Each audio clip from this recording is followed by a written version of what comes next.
Diesel engine के लिए क्या है, आपने पेट्रोल के लिए सारी मैंने आपको डिटेल में बताया है सारी चीजें,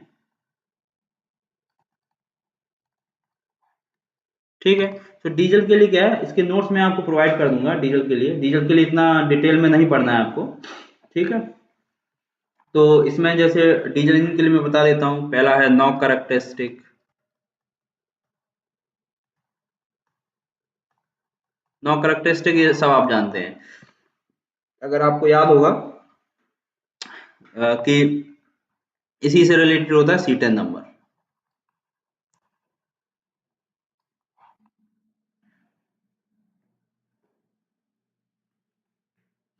तो नॉक कैरेक्टरिस्टिक क्या है, आपको पता है कि डीजल इंजन में जो नॉकिंग होती है वो किस वजह से होती है। डीजल इंजन में नॉकिंग होती है इस वजह से होती है कि उसमें जो फ्यूल आप इंजेक्ट करते हैं, फ्यूल इंजेक्ट करते रहते हैं, तो चार मैंने स्टेज बताई थी। पहली स्टेज थी आपकी इग्निशन लैग या इग्निशन डिले। तो क्या होता है कि जैसे फ्यूल इंजेक्ट कर रहे हो और फ्यूल इग्नाइट, दोनों प्रोसेस होने के बीच में कुछ टाइम पीरियड होता है, टाइम लैप्स होता है from the time of injection to the time of ignition, ठीक है। Time of injection to time of ignition. अगर मेरा नेट डिस्कनेक्ट हो जाए तो मुझे इन्फॉर्म कर देना, ठीक है। मेरा नंबर आप लोगों के पास है, मेरे नंबर पे एसएमएस कर देना कि सर नेट डिस्कनेक्ट हो गया, क्योंकि मेरा मोबाइल उसमें गूगल क्लासरूम ओपन नहीं हो रही है मोबाइल में। Time of injection to time of ignition, इसके बीच में जो टाइम पीरियड होता है उसको कहते हैं इग्निशन डिले, ठीक है। तो अगर इग्निशन डिले ज्यादा होगा तो नॉकिंग ज्यादा होगी, इग्निशन डिले कम होगा तो नॉकिंग कम होगी। So ignition delay will depend on like volatility, ठीक है। और वॉलेटिलिटी से रिलेटेड जो होता है नंबर, उसको हम कहते हैं C10 नंबर। तो अगर डीजल इंजन का C10 नंबर ज्यादा है तो नॉकिंग की टेंडेंसी कम होगी, knocking tendency will go down. अगर C10 नंबर कम है तो knocking tendency will go higher, ठीक है। तो अब ऑक्टेन नंबर में आपको बता चुका हूं, सेम प्रोसीजर है C10 नंबर निकालने का। तो C10 नंबर निकालने के लिए हम क्या करते हैं, उसका मैं प्रोसेस बता देता हूँ। C10 नंबर कैसे निकालते हैं, वही CFR इंजन होता है, कोऑपरेटिव फ्यूल रिसर्च इंजन, ठीक है। ये VCR इंजन होता है, ये जो होता है वो VCR इंजन होता है, वेरिएबल कंप्रेशन रेशियो। उसमें कंप्रेशन रेशियो हम चेंज कर सकते हैं। तो क्या करते हैं, डीजल इंजन में 13 डिग्री बिफोर TDC हम फ्यूल इंजेक्शन स्टार्ट करते हैं, ये स्टैंडर्ड है। 13 डिग्री बिफोर TDC हम फ्यूल इंजेक्शन स्टार्ट करते हैं, ठीक है। और इस तरीके से स्टार्ट करते हैं कि इसका जो इग्निशन डिले पीरियड है वो आपका 13 डिग्री रहे, ठीक है। मतलब क्या हुआ, अगर आप टॉप डेड सेंटर से 13 डिग्री पहले इंजेक्शन स्टार्ट कर दें तो टॉप डेड सेंटर पे आपका इग्निशन स्टार्ट हो जाना चाहिए। तो 13 डिग्री आपका इग्निशन डिले है, ठीक है। अब उसके बाद आपने जो आपको टेस्ट फ्यूल है उसको आपको टेस्ट करना है। तो इसमें क्या करते हैं, टेस्ट फ्यूल को इंजन में डाला, इसके बाद ये सारे पैरामीटर सेट किए, उसके बाद फ्यूल को डाला और जो आपका कंप्रेशन रेशियो उसको वेरी कराया। कंप्रेशन रेशियो वेरी कराने पर सपोज इसमें आपका 16 से 22 रहता है, तो जैसे जैसे कंप्रेशन रेशियो कम करते जाओगे वैसे वैसे इग्निशन की टेंडेंसी बढ़ जाएगी। तो कंप्रेशन रेशियो कम करते जाते हैं और हम चेक करते हैं कि नॉकिंग कब हो रही है, ठीक है। तो सारे बाकी पैरामीटर सेम रखते हैं, उसके बाद कंप्रेशन रेशियो वेरी कराते हैं, उसके बाद चेक करते हैं। सपोज मान लीजिए कंप्रेशन रेशियो 16 पे हमारा नॉकिंग होने लगा, फिर उस फ्यूल को निकाल लेते हैं बाहर। उसके बाद दो रेफरेंस फ्यूल जैसे कि ऑक्टेन नंबर निकाल लेते हैं, उसमें रेफरेंस फ्यूल हमने सेलेक्ट किया था। तो इसमें जो रेफरेंस फ्यूल रहते हैं, एक होता है C10,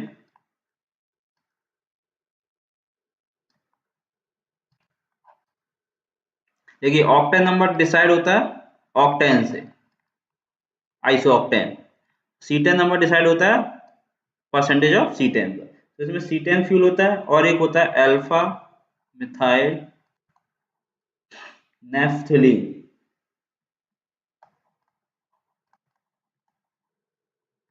इसका जो वो होता है C11H10, इसका ये फॉर्मूला होता है। C10 क्या होगा? C10 C10 का कितना रहेगा? C10 मतलब होता है C16 आई थिंक, देख लेना, C10 C16 होता होगा, तो ये 34। तो इन दोनों का मिक्सचर इंजन में डालते हैं। मिक्सचर मतलब इसमें हिट एंड ट्रायल करेंगे, इसका कुछ परसेंटेज लेंगे, इसका कुछ परसेंटेज लेंगे, ठीक है। तो सपोज इनका कोई परसेंटेज आया, इसका हमारा आया 60% और इसका है 40%, और ये जो रेफरेंस फ्यूल दोनों मिक्स किए, इसका जो मिक्सचर है वो सेम कंप्रेशन रेशियो पे नॉकिंग दे रहा है, तो मतलब टेस्ट फ्यूल है, उसका C10 नंबर होगा percentage of C10 in the mixture of C10 and alpha methyl naphthalene. तो इसका मतलब ये हो गया कि सपोज आपका मिक्सचर है उसमें 60% C10 है और 40% ये है C11H10, तो हमारा जो C10 नंबर हो जाएगा वो हो जाएगा 60।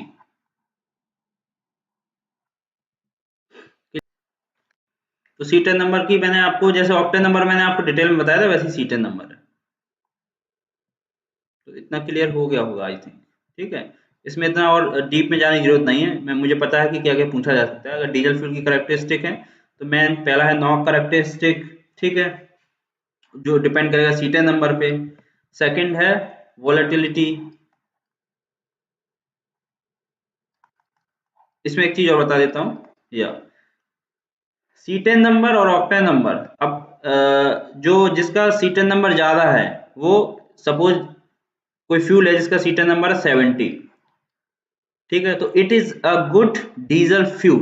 बट सपोज एक फ्यूल है ए, इसका C10 नंबर है 70, ठीक है, और एक फ्यूल है बी, इसका ऑक्टेन नंबर है 70। So this is a fuel having C10 number 70, so it is a good diesel fuel, but it will be a bad petrol fuel, ठीक है, bad petrol engine fuel। और this is a fuel having octane number 70, so it is a good petrol engine fuel but a bad diesel engine fuel, क्योंकि दोनों की requirement अलग अलग है। Petrol में क्या चाहिए हमें कि इसमें हमें सेल्फ इग्निशन नहीं होना चाहिए, ठीक है, जो मैंने आपको पीछे क्लास देख लेना। ऑक्टेन नंबर जो है इसमें क्या होता है, डेटोनेशन नहीं होना चाहिए, जल्दी सेल्फ इग्निशन नहीं होना चाहिए, तो उस फ्यूल का ऑक्टेन नंबर ज्यादा होगा। डीजल के लिए क्या चाहिए हमें कि इसमें सेल्फ इग्निशन जल्दी हो जाना चाहिए, क्योंकि अगर डीजल इंजन में डिले हो गया, अगर ये इग्निशन डिले ज्यादा हो गया, तो आपकी नॉकिंग की टेंडेंसी इंक्रीज हो जाती है। और इग्निशन डिले कम कब होगा, जब आपका सेल्फ इग्नाइट जल्दी हो जाएगा, ठीक है। सो दोनों में अपोजिट है, तो इसका जो रिलेशन आता है वो ऐसे आता है। ये हर फ्यूल के लिए नहीं है, कुछ फ्यूल्स के लिए रिलेशन निकाला गया था, तो ये रिलेशन ऑक्टेन नंबर और C10 नंबर में ये आता है।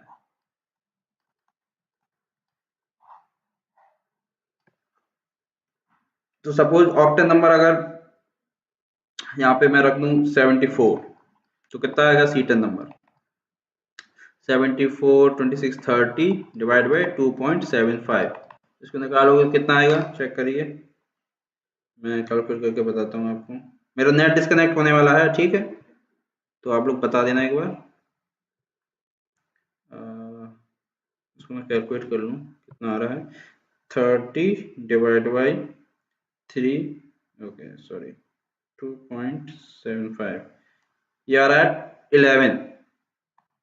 तो देख लीजिए, ऑक्टेन नंबर अगर 74 है तो C10 नंबर 11। ये फॉर्मूला हर फ्यूल के लिए वैलिड नहीं है, कुछ सिलेक्टिव फ्यूल के लिए है, ठीक है। अब ये आपको नहीं जानना है कि किन किन फ्यूल के लिए होगा, मगर अगर इन जनरल फॉर्मूला देखा जाए C10 नंबर ऑक्टेन नंबर का, तो ये आता है, ठीक है। तो जिसका ऑक्टेन नंबर ज्यादा उसका C10 नंबर कम है, जिसका C10 नंबर ज्यादा होगा उसका ऑक्टेन नंबर कम होगा, ठीक है।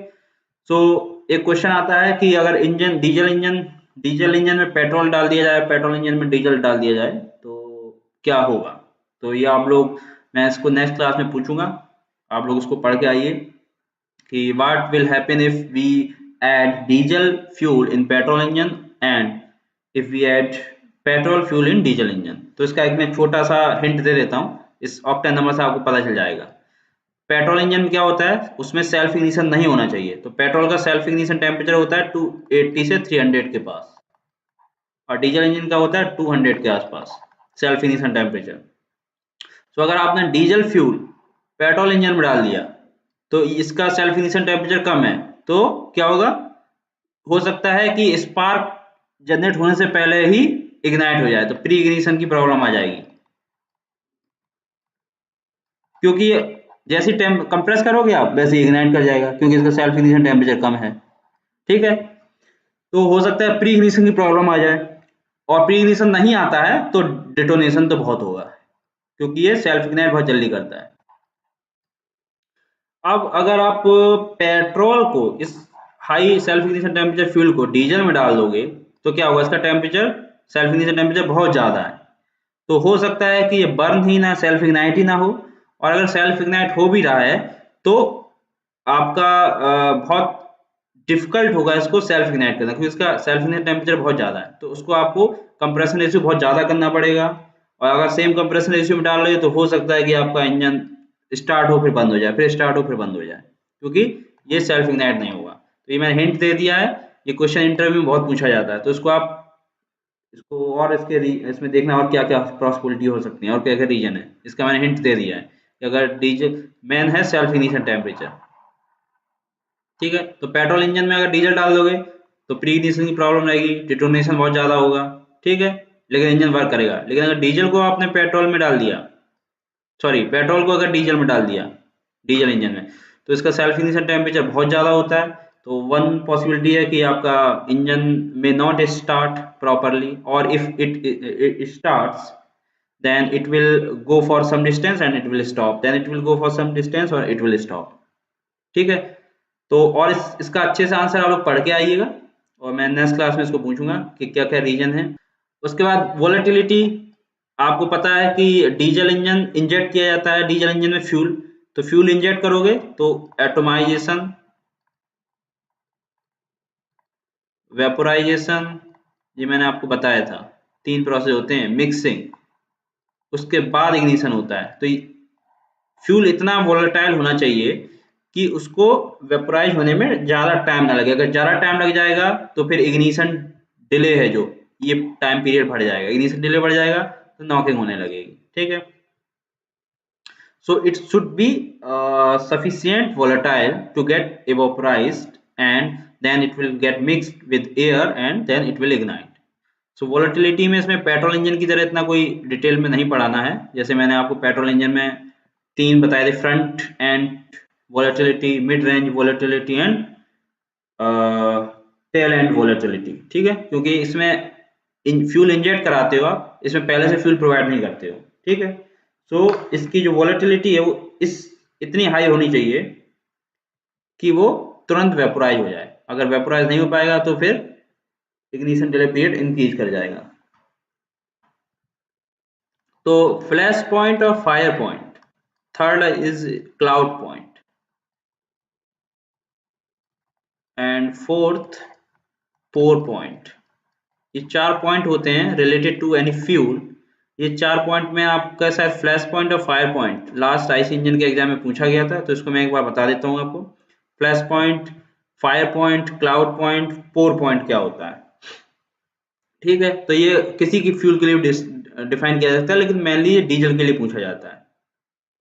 तो what is flash point and fire point, ये दो एक तरीके के हैं, ये cloud point and pour point एक तरीके के हैं। ठीक है, तो फ्लैश पॉइंट क्या होता है, फ्लैश पॉइंट ये होता है कि आपका कोई फ्यूल है, ठीक है, आपका कोई फ्यूल है, उसको अगर इग्निशन सोर्स आप उस फ्यूल के पास ले आए, ignition source,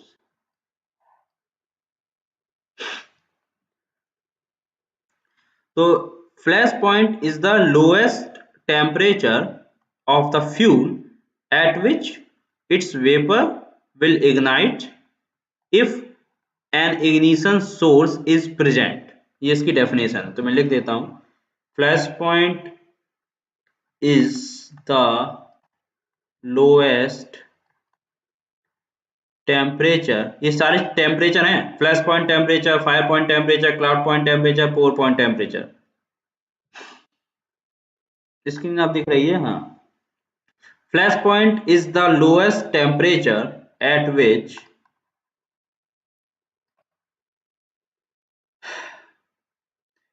vapor of fuel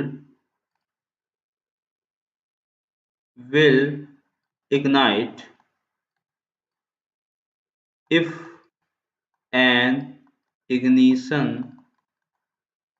source is present। ठीक है, फ्लैश पॉइंट समझ गए? फ्लैश पॉइंट क्या है? मान लो आपके पास कोई फ्यूल है, उसके पास अगर आप इग्निशन सोर्स लेके आए, इग्निशन सोर्स का टेम्परेचर जो होगा, temperature that will be much much higher than flash point temperature. तो सपोज अगर फ्लैश पॉइंट टेम्परेचर 20 डिग्री है, तो ignition source temperature might be 100 degree और 200 डिग्री, इससे काफी ज्यादा होगा। तो सपोज आपके पास फ्यूल है, उसके पास आप इग्निशन सोर्स लेके आए, तो क्या होगा? फ्यूल वेपोराइज हो जाएगा, उसकी जो वेपर हैं वो इग्नाइट कर जाएंगे। इग्नाइट मतलब एक तरीके से फ्लेम बन जाएंगे, और जैसे ही आप इग्निशन सोर्स हटाओगे, वो फ्लेम आपकी गायब हो जाएगी, मतलब इग्निशन बंद हो जाएगा। That is flash point. Fire point क्या है? फायर पॉइंट होता है it is the lowest temperature at which vapour of fuel will ignite, यहाँ पे एक टर्म और आएगा, फॉर एट लीस्ट 5 सेकेंड। इसको मैं फिर से इसके डेफिनेशन फिर से बता देता हूँ। Fire point, it is the lowest temperature at which vapour of fuel will ignite if an ignition source is available, and the ignition will continue for at least 5 seconds even if the ignition source is removed। समझ में आया दोनों की definition में difference?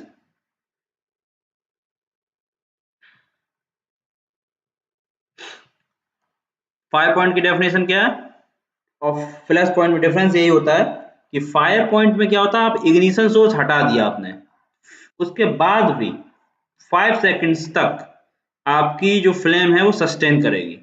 But flash point में क्या है, जैसे ही आपने इग्निशन सोर्स हटा दिया, वैसे ही फ्लेम आपकी डिसअपियर हो जाएगी। ठीक है, तो फ्लैश पॉइंट और फायर पॉइंट में 5 से 10 डिग्री का डिफरेंस रहता है।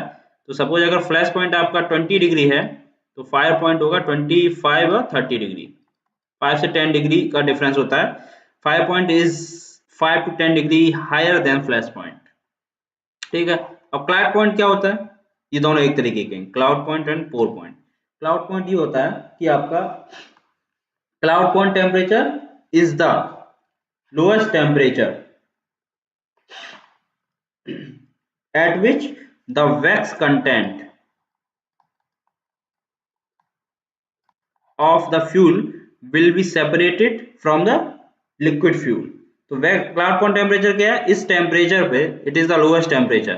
ठीक है, इस टेम्परेचर पर अगर फ्यूल आपका पहुंच गया, तो उसमें जो डीजल फ्यूल, इसमें डीजल में वैक्स कंटेंट ज्यादा होता है, इसलिए they are defined for diesel fuel.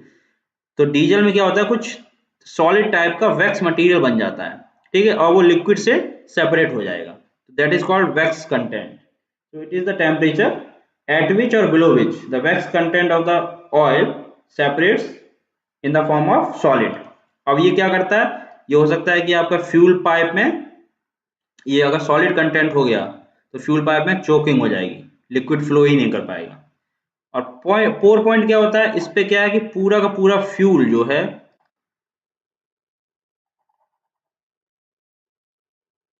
Freeze कर जाएगा। ठीक है, पोर पॉइंट पे it is the temperature below which the entire fuel, solid और लिक्विड कैसा भी हो, that will freeze. So pour point वो होता है।